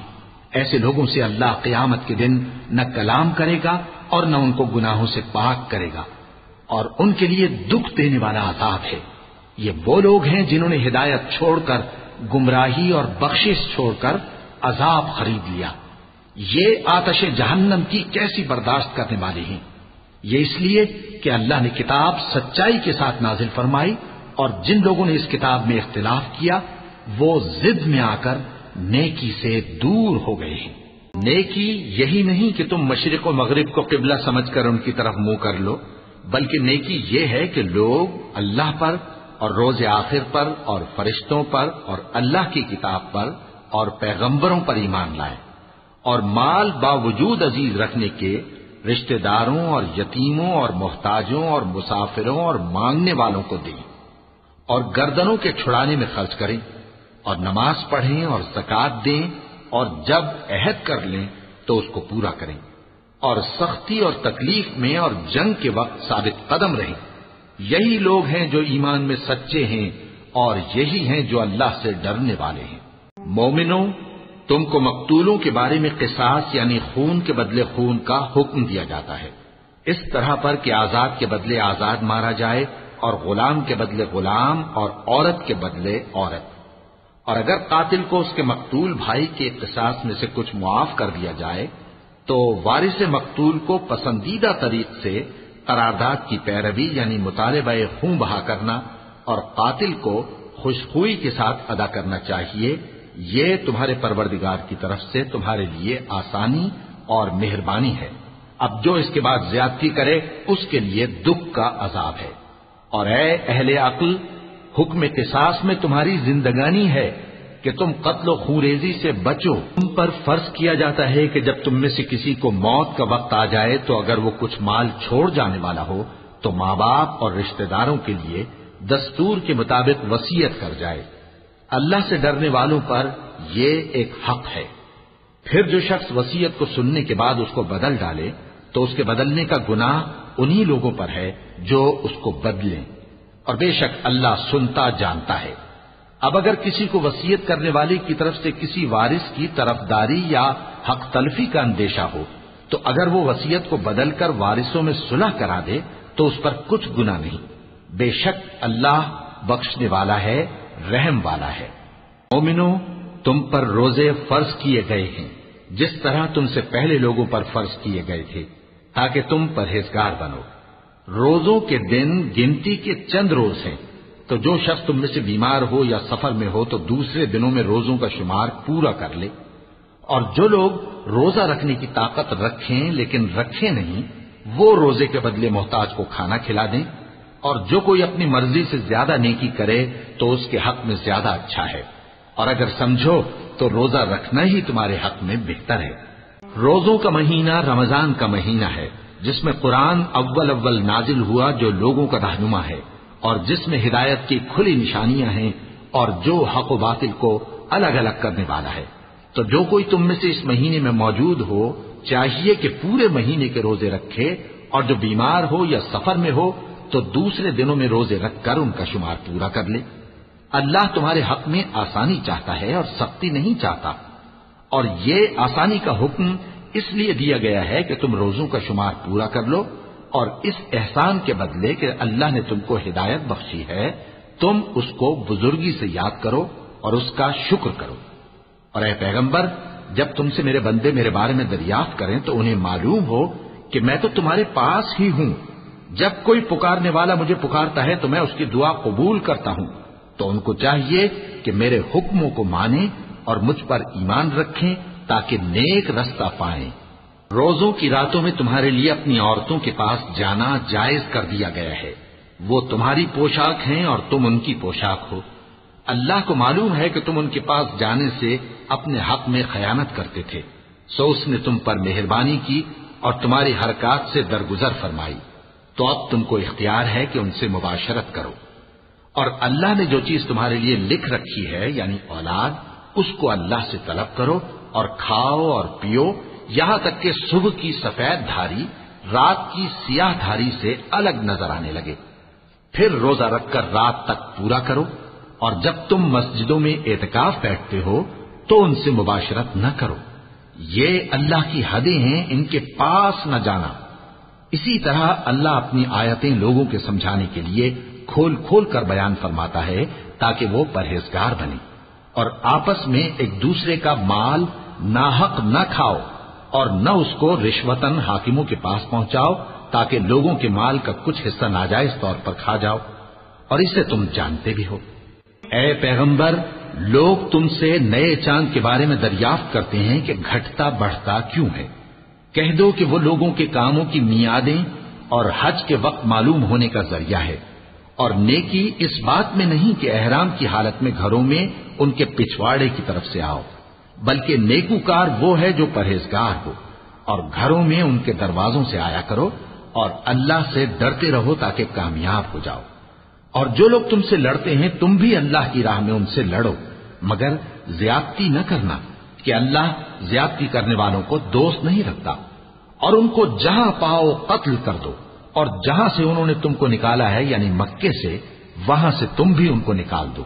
اور دین سے گمراہ کرنے کا فساد قتل و خونریزی سے کہیں بڑھ کر ہے، اور جب تک وہ تم سے مسجد حرام یعنی خانہ کعبہ کے پاس نہ لڑیں تم بھی وہاں ان سے نہ لڑنا۔ ہاں اگر وہ تم سے لڑیں تو تم ان کو قتل کر ڈالو، کافروں کی یہی سزا ہے۔ پھر اگر وہ باز آ جائیں تو اللہ بخشنے والا ہے، رحم کرنے والا ہے۔ اور ان سے اس وقت تک لڑتے رہنا کہ فساد نابود ہو جائے اور ملک میں اللہ ہی کا دین غالب ہو جائے۔ پھر اگر وہ فساد سے باز آ جائیں تو ظالموں کے سوا کسی پر زیادتی نہیں کرنی چاہیے۔ ادب کا مہینہ ادب کے مہینے کے مقابل ہے، اور ادب کی چیزیں ایک دوسرے کا بدلہ ہیں۔ پس اگر کوئی تم پر زیادتی کرے تو جیسی زیادتی وہ تم پر کرے ویسی ہی تم اس پر کرو، اور اللہ سے ڈرتے رہو اور جان رکھو کہ اللہ ڈرنے والوں کے ساتھ ہے۔ اور اللہ کی راہ میں مال خرچ کرو اور اپنے آپ کو ہلاکت میں نہ ڈالو، اور نیکی کرو، بے شک اللہ نیکی کرنے والوں کو دوست رکھتا ہے۔ اور اللہ کی خوشنودی کے لیے حج اور عمرے کو پورا کرو، اور اگر راستے میں روک لیے جاؤ تو جیسی قربانی میسر ہو کر دو، اور جب تک قربانی اپنے مقام پر نہ پہنچ جائے سر نہ منڈاؤ۔ اور اگر کوئی تم میں بیمار ہو یا اس کے سر میں کسی طرح کی تکلیف ہو تو اگر وہ سر منڈا لے تو اس کے بدلے روزے رکھے یا صدقہ دے یا قربانی کرے۔ پھر جب تکلیف دور ہو کر تم مطمئن ہو جاؤ تو جو تم میں حج کے وقت تک عمرے سے فائدہ اٹھانا چاہے وہ جیسی قربانی میسر ہو کرے، اور جس کو قربانی نہ ملے وہ 3 روزے ایام حج میں رکھے اور 7 جب واپس ہو، یہ پورے 10 ہوئے۔ یہ حکم اس شخص کے لیے ہے جس کے اہل و عیال مکے میں نہ رہتے ہوں۔ اور اللہ سے ڈرتے رہو اور جان رکھو کہ اللہ سخت عذاب دینے والا ہے۔ حج کے مہینے معین ہیں جو معلوم ہیں، تو جو شخص ان مہینوں میں حج کی نیت کر لے تو حج کے دنوں میں نہ عورتوں سے اختلاط کرے، نہ کوئی برا کام کرے اور نہ کسی سے جھگڑے۔ اور جو نیک کام تم کرو گے وہ اللہ کو معلوم ہو جائے گا۔ اور زاد راہ یعنی رستے کا خرچ ساتھ لے جاؤ، کیونکہ بہترین زاد راہ پرہیزگاری ہے۔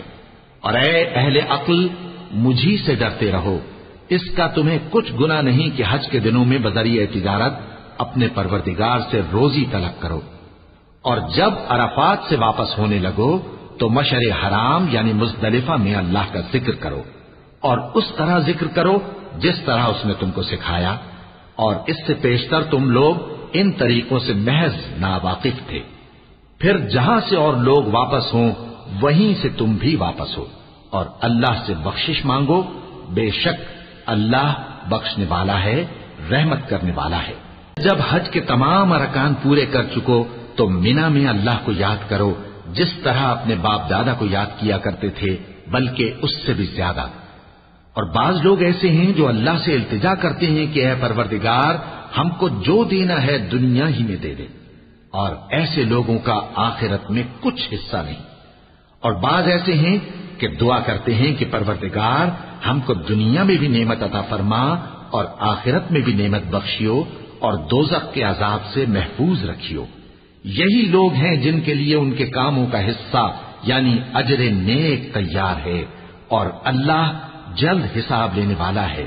اور قیام منا کے دنوں میں جو گنتی کے دن ہیں اللہ کو یاد کرو، اگر کوئی جلدی کرے اور 2 ہی دن میں چل دے تو اس پر بھی کچھ گناہ نہیں، اور جو بات تک ٹھہرا رہے اس پر بھی کچھ گناہ نہیں۔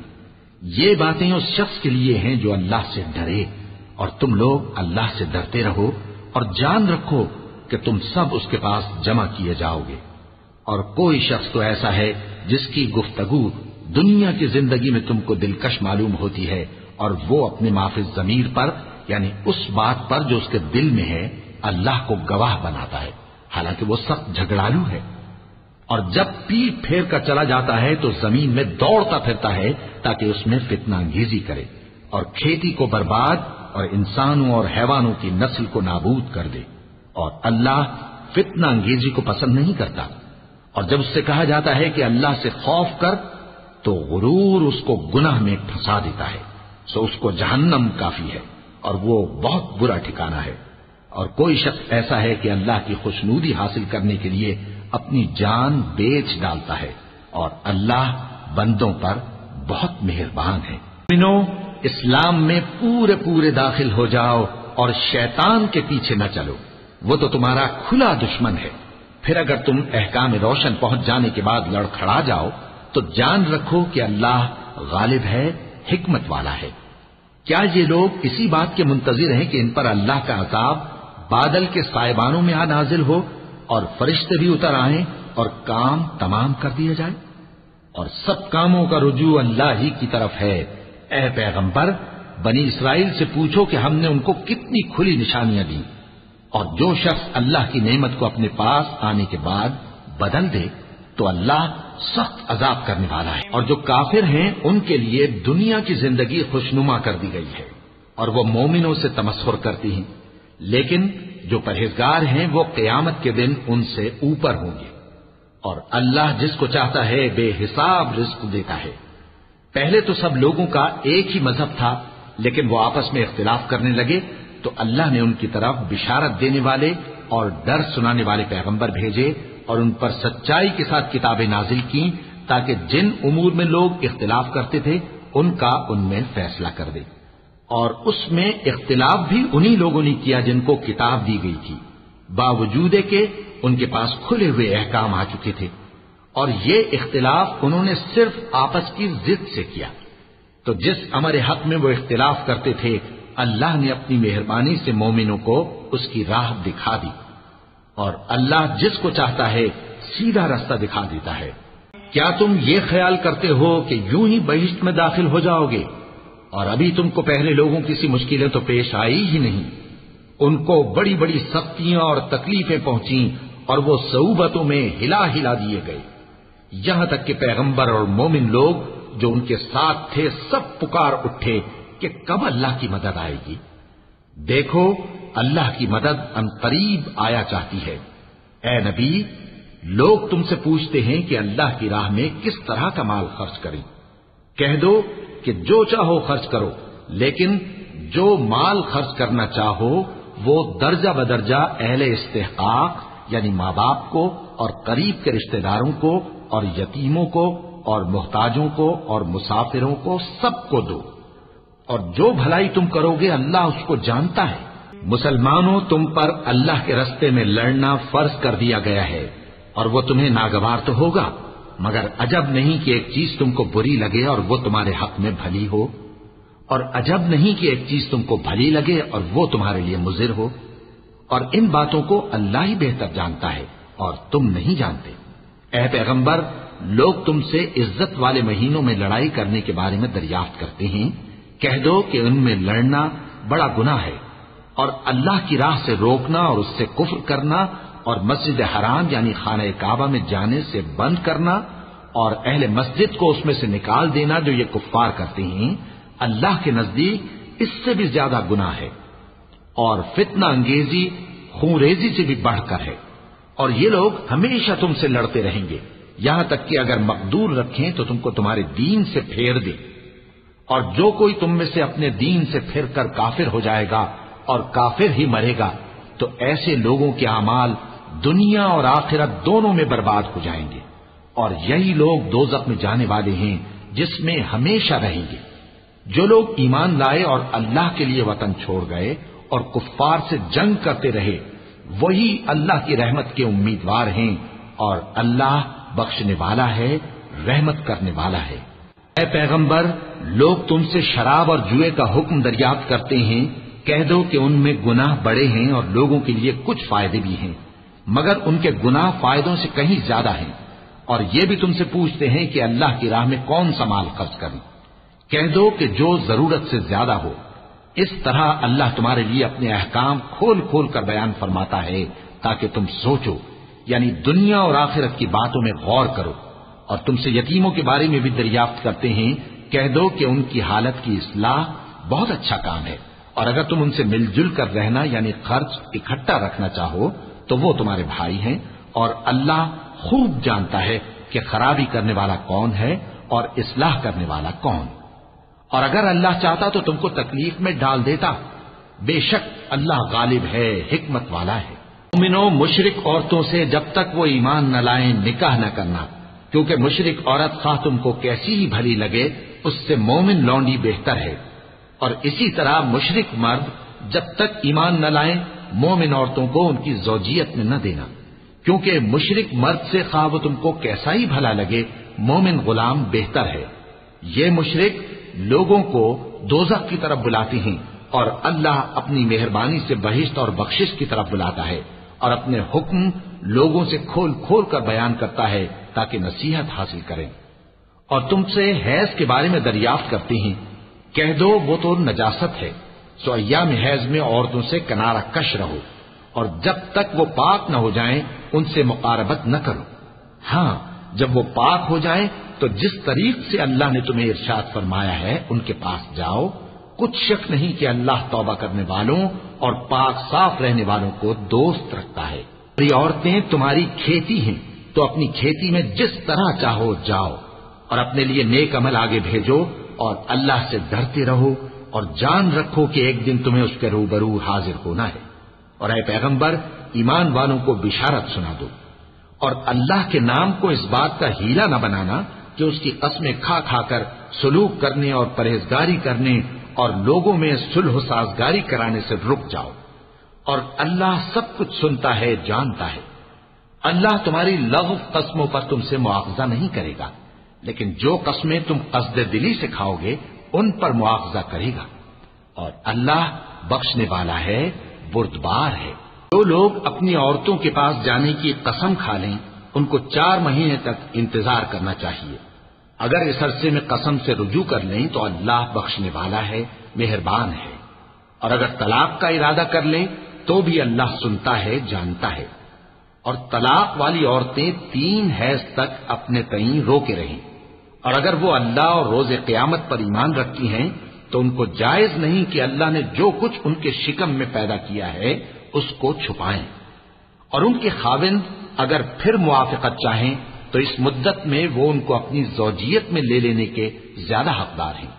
اور عورتوں کا حق مردوں پر ویسا ہی ہے جیسے دستور کے مطابق مردوں کا حق عورتوں پر ہے.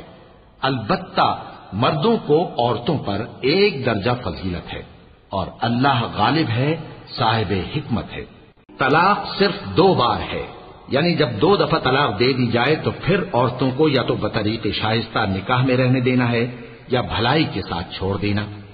اور یہ جائز نہیں کہ جو مہر تم ان کو دے چکے ہو اس میں سے کچھ واپس لے لو. ہاں، اگر زن و شوہر کو خوف ہو کہ وہ اللہ کی حدوں کو قائم نہیں رکھ سکیں گے تو اگر عورت خاوند کے ہاتھ سے رہائی پانے کے بدلے میں کچھ دے ڈالے تو دونوں پر کچھ گناہ نہیں. یہ اللہ کی مقرر کی ہوئی حدیں ہیں، ان سے باہر نہ نکلنا. اور جو لوگ اللہ کی حدوں سے باہر نکل جائیں گے وہ گناہگار ہوں گے. پھر اگر شوہر 2 طلاقوں کے بعد تیسری طلاق عورت کو دے دے تو اس کے بعد جب تک عورت کسی دوسرے شخص سے نکاح نہ کر لے اس پہلے شوہر پر حلال نہ ہوگی. ہاں، اگر دوسرا خاوند بھی طلاق دے دے اور عورت اور پہلا خاوند پھر ایک دوسرے کی طرف رجوع کر لیں تو ان پر کچھ گناہ نہیں، بشرطے کہ دونوں یقین کریں کہ اللہ کی حدوں کو قائم رکھ سکیں گے. اور یہ اللہ کی حدیں ہیں، ان کو وہ ان لوگوں کے لیے بیان فرماتا ہے جو علم رکھتے ہیں. جب تم عورتوں کو 2 دفعہ طلاق دے چکو اور ان کی عدت پوری ہو جائے تو انہیں یا تو حسن سلوک سے نکاح میں رہنے دو یا بطریق شائستہ رخصت کر دو. اور اس نیت سے ان کو نکاح میں نہ رہنے دینا چاہیے کہ انہیں تکلیف دو اور ان پر زیادتی کرو. اور جو ایسا کرے گا وہ اپنا ہی نقصان کرے گا. اور اللہ کے احکام کو ہنسی اور کھیل نہ بناؤ. اور اللہ نے تم کو جو نعمتیں بخشی ہیں اور تم پر جو کتاب اور دانائی کی باتیں نازل کی ہیں جن سے وہ تمہیں نصیحت فرماتا ہے ان کو یاد کرو، اور اللہ سے ڈرتے رہو، اور جان رکھو کہ اللہ ہر چیز سے واقف ہے۔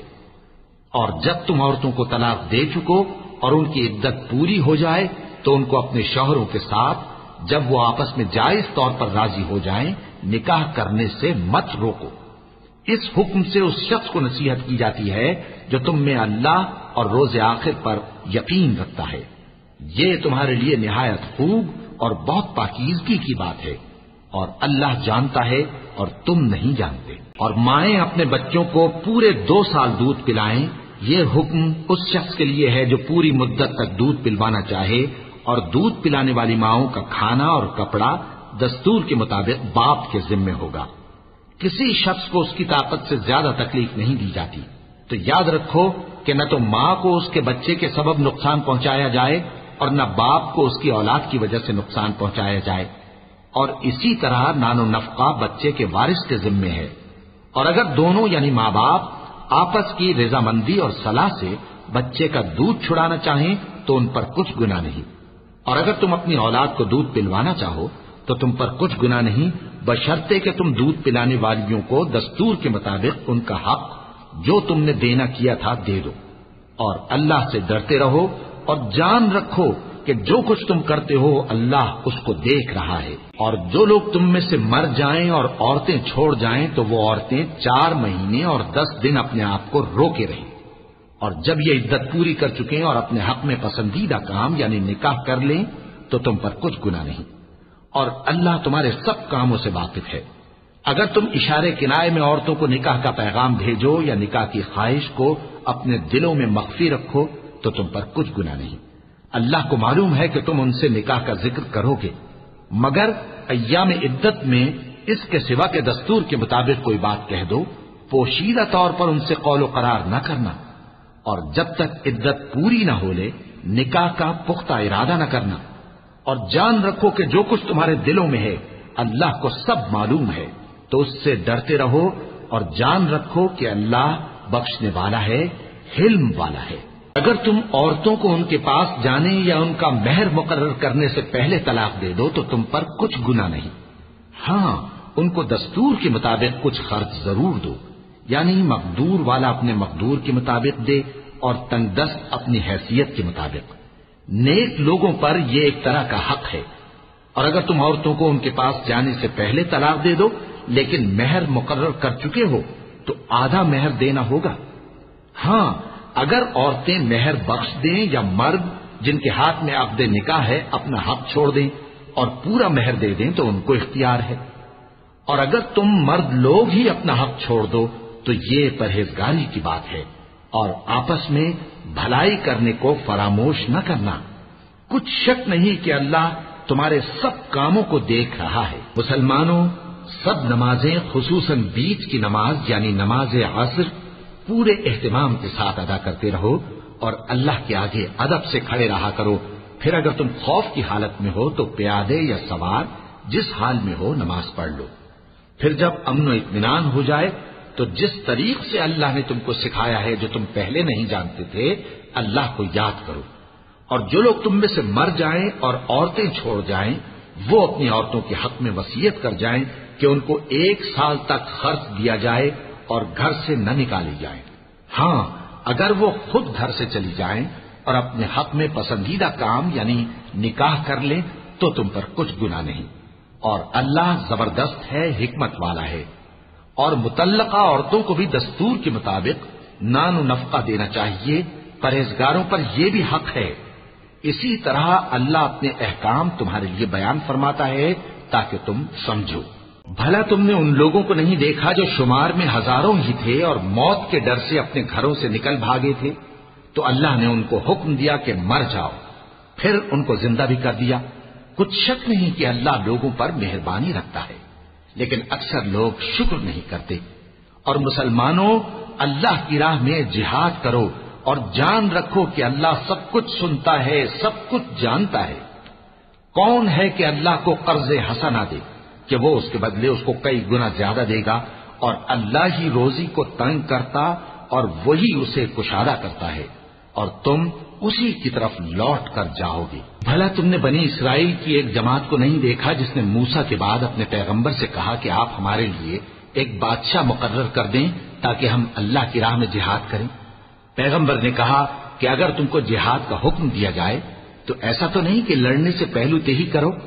وہ کہنے لگے کہ ہم اللہ کی راہ میں کیوں نہ لڑیں گے جبکہ ہم وطن سے خارج اور بال بچوں سے جدا کر دیے گئے۔ پھر جب ان کو جہاد کا حکم دیا گیا تو چند اشخاص کے سوا سب پھر گئے، اور اللہ ظالموں سے خوب واقف ہے۔ اور پیغمبر نے ان سے یہ بھی کہا کہ اللہ نے تم پر طالوت کو بادشاہ مقرر فرمایا ہے۔ وہ بولے کہ اسے ہم پر بادشاہی کا حق کیوں کر ہو سکتا ہے؟ اس سے بڑھ کر بادشاہی کے مستحق تو ہم ہیں، اور اس کے پاس تو بہت سی دولت بھی نہیں۔ پیغمبر نے کہا کہ اللہ نے اس کو تم پر فضیلت دی ہے اور بادشاہی کے لیے منتخب فرمایا ہے۔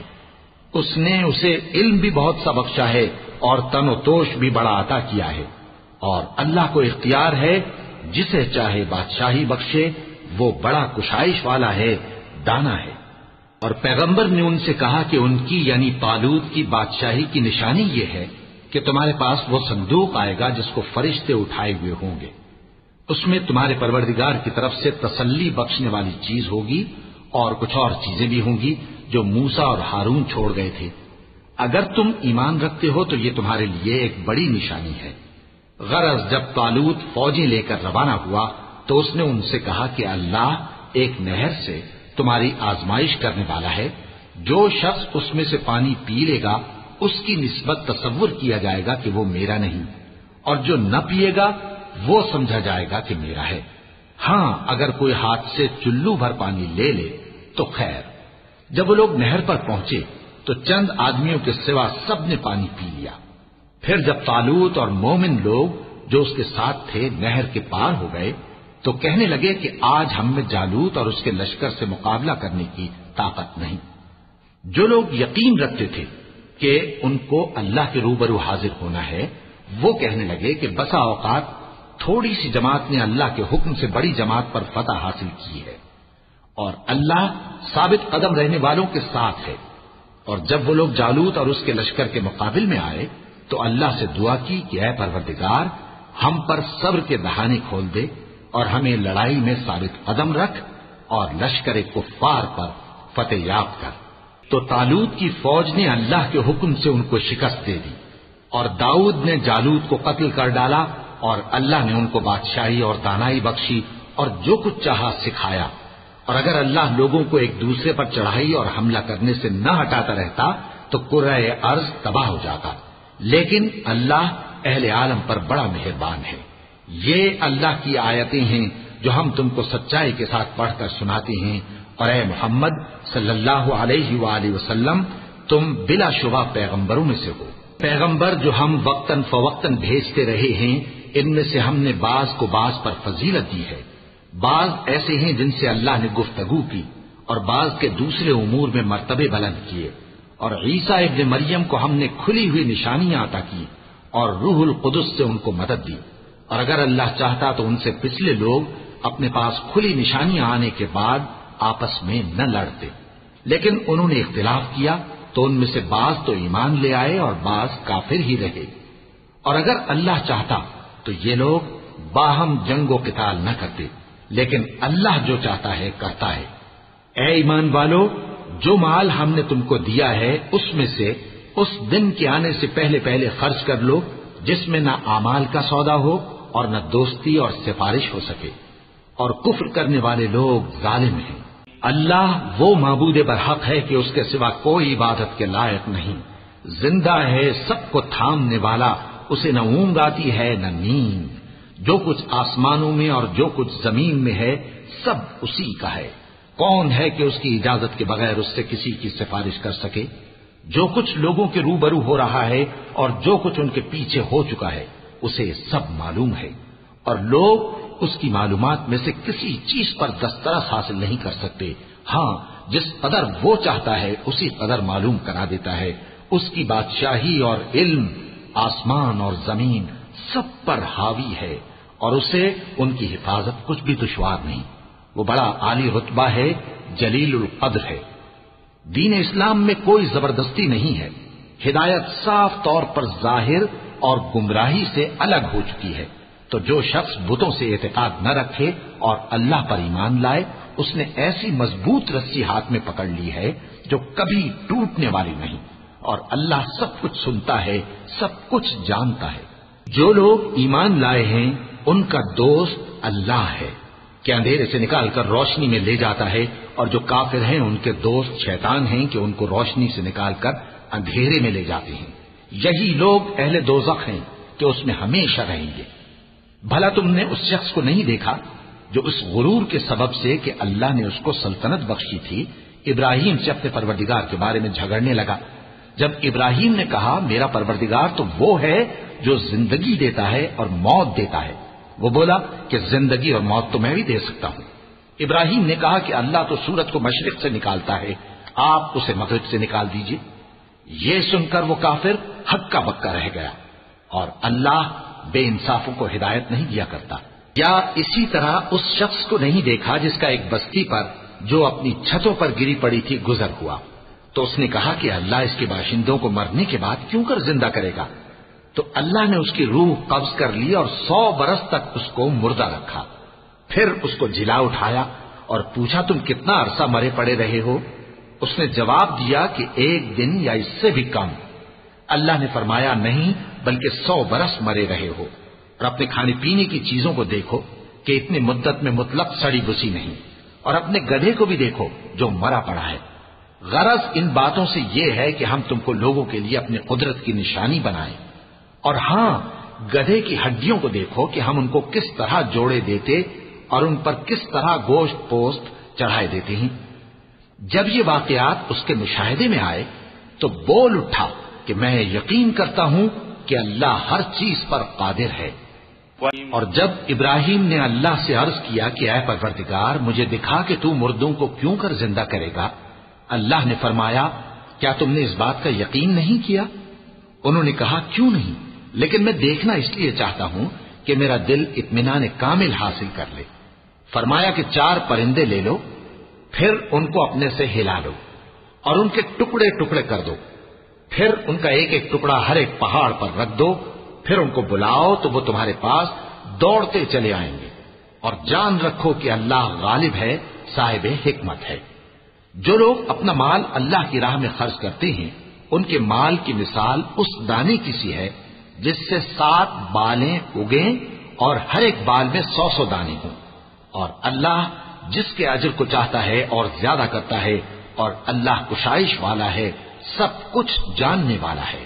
جو لوگ اپنا مال اللہ کے راستے میں صرف کرتے ہیں پھر اس کے بعد نہ اس خرچ کا کسی پر احسان رکھتے ہیں اور نہ کسی کو تکلیف دیتے ہیں، ان کا صلہ ان کے پروردگار کے پاس تیار ہے، اور قیامت کے روز نہ ان کو کچھ خوف ہوگا اور نہ وہ غمگین ہوں گے۔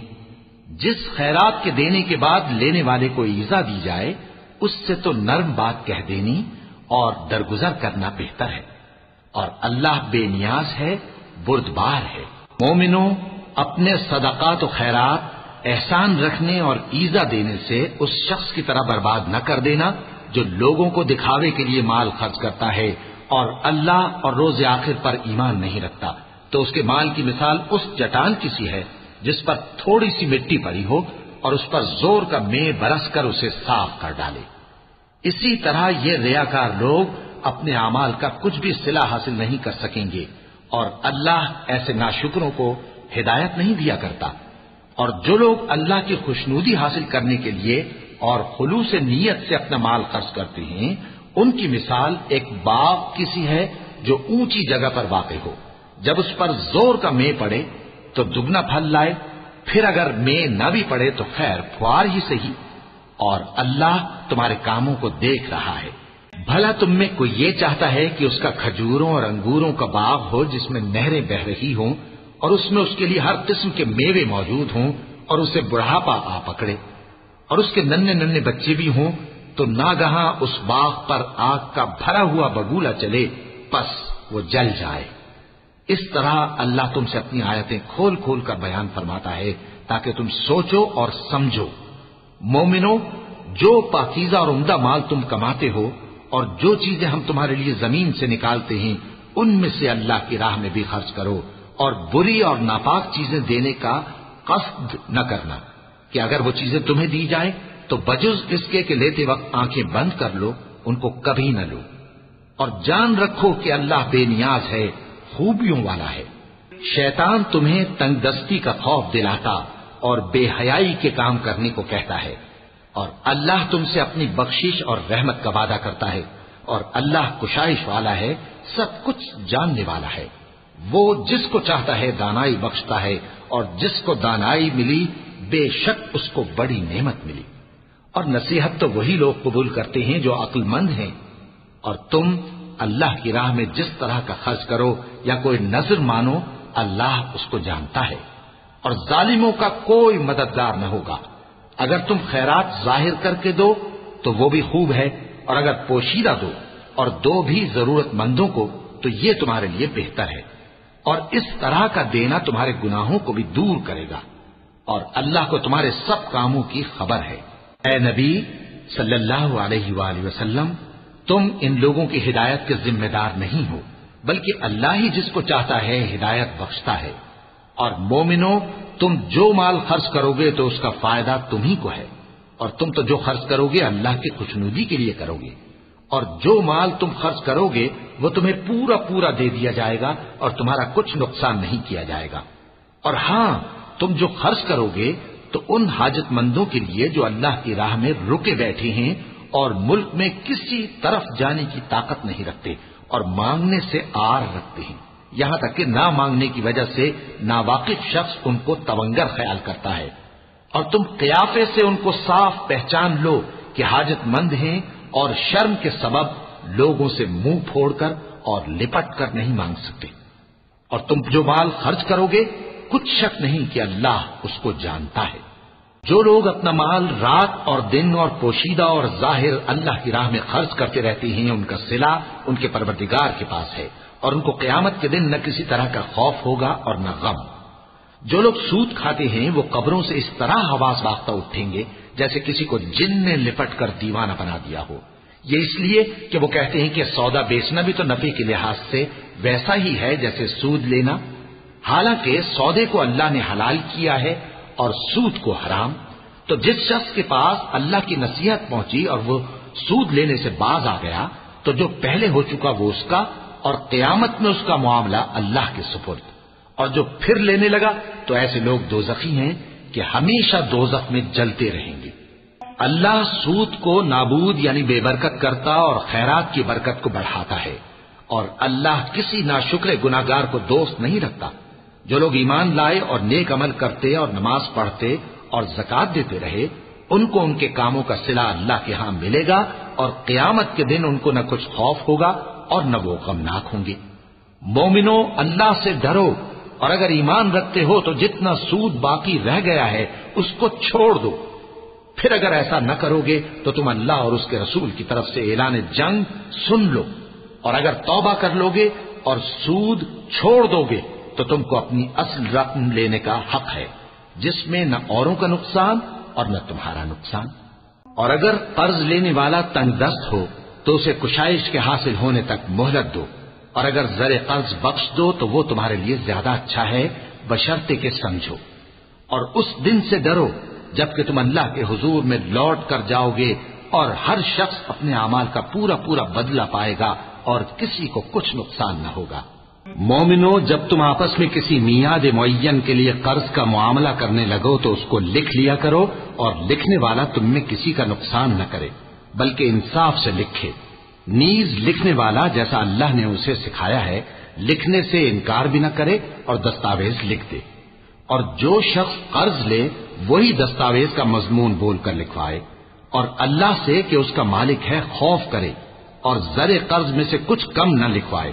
اور اگر قرض لینے والا کم عقل یا ضعیف ہو یا مضمون لکھوانے کی قابلیت نہ رکھتا ہو تو جو اس کا ولی ہو وہ انصاف کے ساتھ مضمون لکھوائے، اور اپنے میں سے 2 مردوں کو ایسے معاملے کے گواہ کر لیا کرو، اور اگر 2 مرد نہ ہوں تو 1 مرد اور 2 عورتیں جن کو تم گواہ پسند کرو کافی ہیں، کہ اگر ان میں سے ایک بھول جائے گی تو دوسری اسے یاد دلا دے گی، اور جب گواہ گواہی کے لیے طلب کیے جائیں تو انکار نہ کریں، اور قرض تھوڑا ہو یا بہت اس کی دستاویز کے لکھنے لکھانے میں سستی نہ کرنا.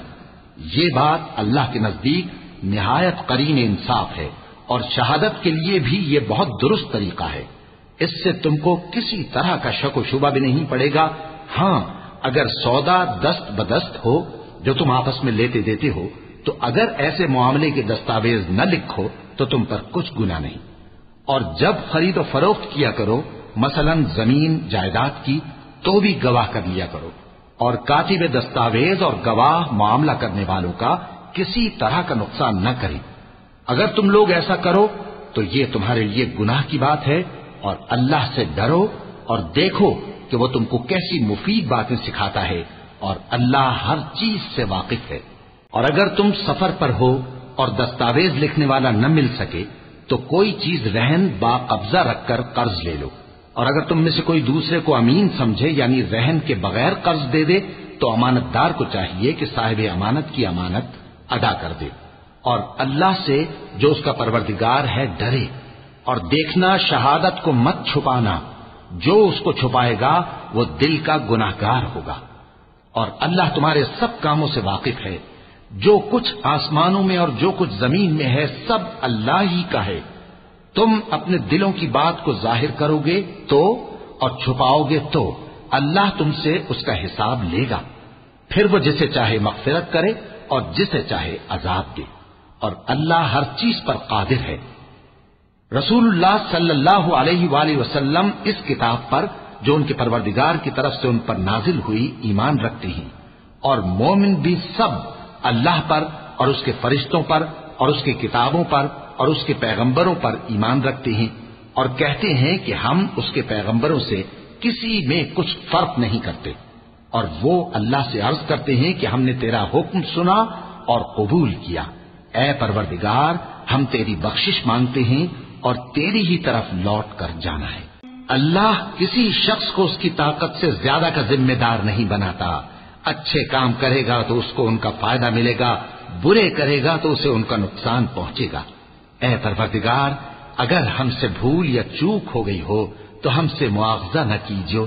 اے پروردگار ہم پر ایسا بوجھ نہ ڈالیو جیسا تو نے ہم سے پہلے لوگوں پر ڈالا تھا. اے پروردگار جتنا بوجھ اٹھانے کی ہم میں طاقت نہیں اتنا بوجھ ہم پر نہ رکھیو. اور اے پروردگار ہمارے گناہوں سے درگزر کر اور ہمیں بخش دے اور ہم پر رحم فرما. تو ہی ہمارا مددگار ہے سو ہم کو کافروں پر غالب کر.